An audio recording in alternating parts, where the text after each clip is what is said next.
बकरे को फीड कैसे किया जाता है हाथों पर, ये आप देखें तो माशाल्लाह आपको पसंद आएगा। और ये एक तरीका है, ये बकरा बैठ के खा रहा है, काफ़ी इसका हैवी वेट है, उठ नहीं सकता, तकरीबन 4 मन इसने वेट गेन किया हुआ है। ये देखें माशाल्लाह।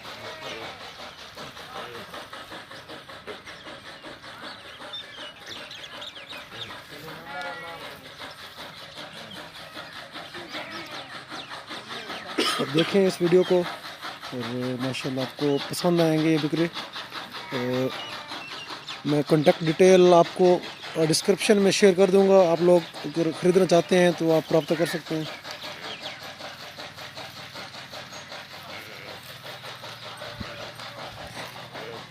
इनकी एज मैं आपको बता दूं, ये 18 माह का ये इनकी उम्र है और वेट इनका 5 मन है इस टाइम और कीमत इसकी 5 लाख है।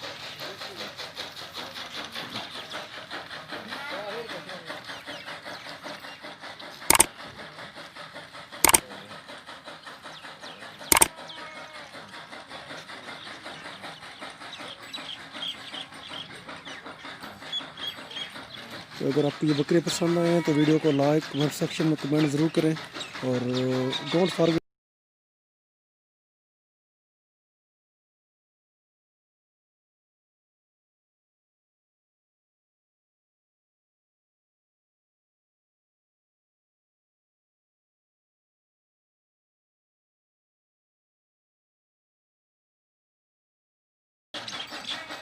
Thank you for watching this video. अस्सलाम वालेकुम।